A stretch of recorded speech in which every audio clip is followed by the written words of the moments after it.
Hola, ¿qué tal? Muy buenas tardes. En el día de hoy hablaremos un poco haciendo alusión a la actividad que teníamos como compromiso en nuestra cátedra de modelos y tendencias pedagógicas contemporáneas a lo que tiene que ver con la parte de psicogenética.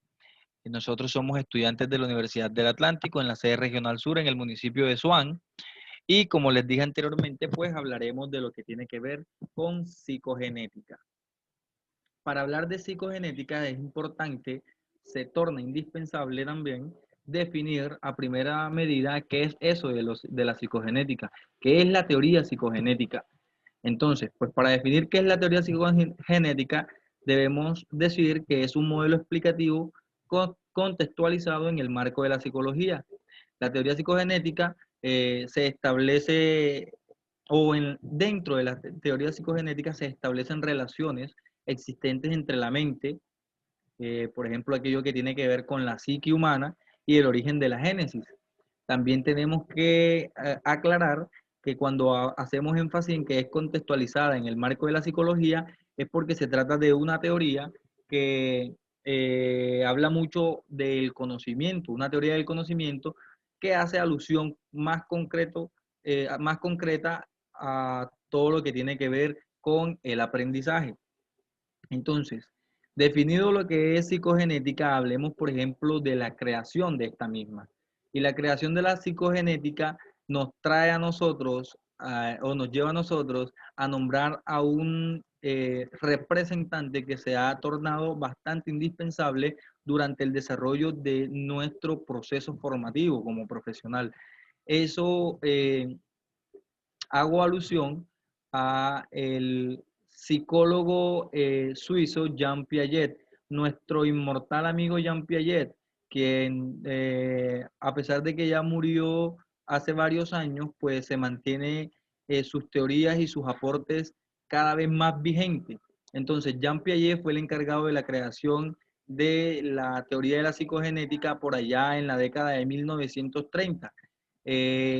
A partir de ahí, podemos decir que las investigaciones de Piaget han tenido una notable influencia en el ámbito del aprendizaje en la escuela. Entonces, eh, aclarando eso, ya después de aclarar eso, hablemos del objeto de estudio de la psicogenética.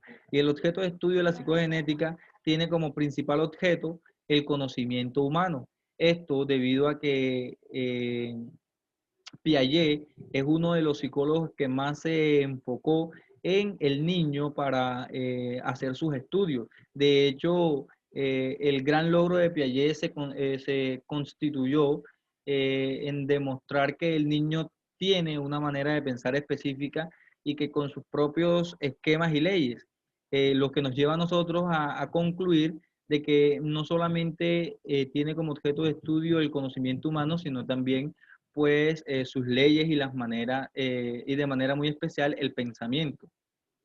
Entonces, seguimos definiendo, por ejemplo, los principios generales de la psicogenética. Y cuando hablamos de los principios generales de la psicogenética, hacemos alusión a tres como tal. Ellos son pues el pilar del conocimiento humano, también el desarrollo intelectual en los niños, aquí volvemos a encontrar a los niños, y también el punto de vista emocional. Cuando observamos acá la parte intelectual y acá la parte emocional, nos identifica de manera loable a nosotros, pues que hablamos de las emociones y sensaciones del niño. Entonces, cuando hablamos del pilar del conocimiento humano, pues debemos que decir que este se fundamenta en el vínculo entre el medio ambiente y el aprendizaje. Y cuando hablamos, por ejemplo, del desarrollo intelectual en los niños, este depende de la maduración en el desarrollo, tanto en un punto de vista intelectual como en el punto de vista emocional.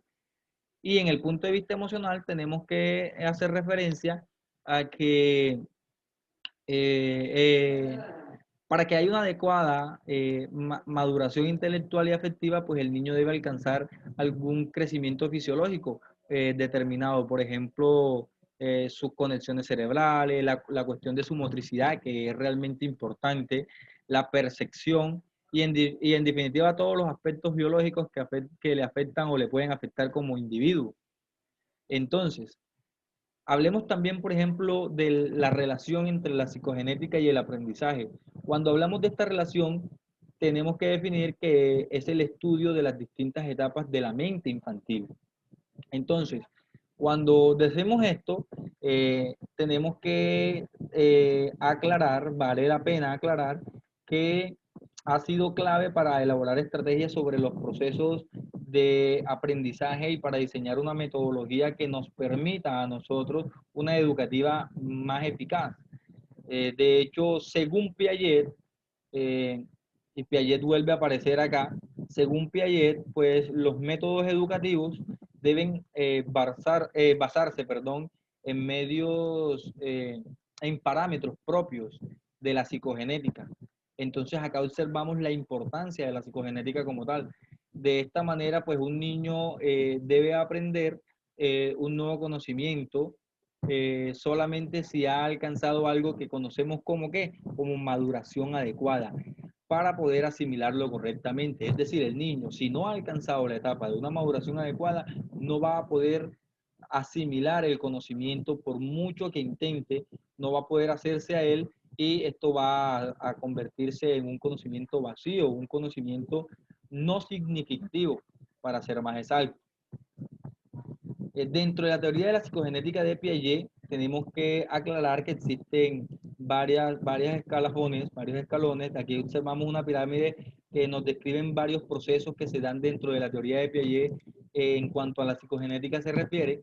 Y hablamos del equilibrio, la acomodación, la asimilación, la adaptación, organización, estructura y esquema.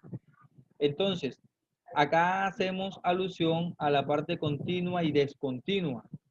Es importante aclarar pues que la teoría psicogenética de Piaget explica el desarrollo de la inteligencia en los seres humanos.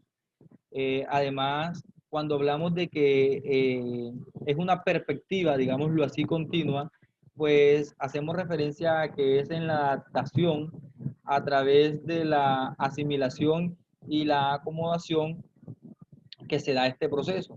Entonces, por ejemplo, en el proceso de asimilación, la adaptación se da cuando se busca la estabilidad del individuo.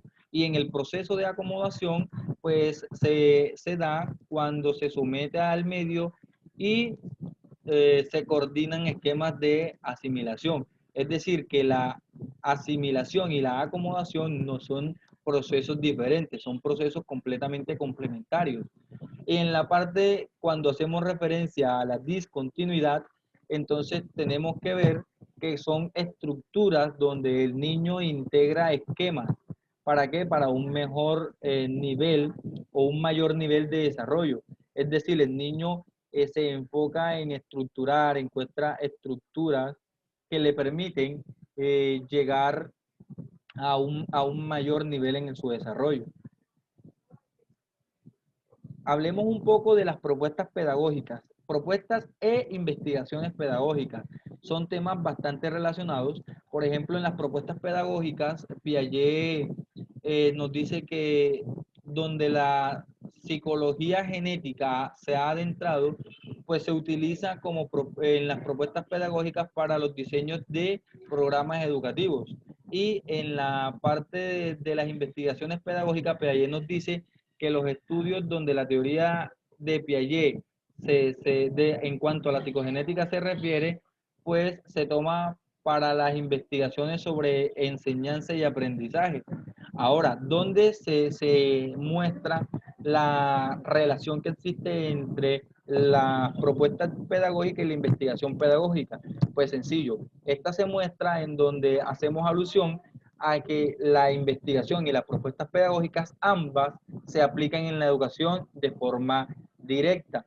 Entonces, esto es un mensaje claro que Piaget nos muestra en su teoría de psicogenética y que nos deja ver la importancia de esta misma en cuanto al pensamiento, en cuanto al conocimiento, en cuanto al el desarrollo de la inteligencia, en cuanto a la madurez. O sea, son varios aspectos los que tocamos que se tornan indispensables a la hora de definir la psicogenética y el proceso de psicogenética que Piaget plantea dentro de su teoría. No siendo más, pues este trabajo fue elaborado por los compañeros Leily Luz López Aramillo, Fabián Carrillo y quien les habla su servidor Juan David Boganegra.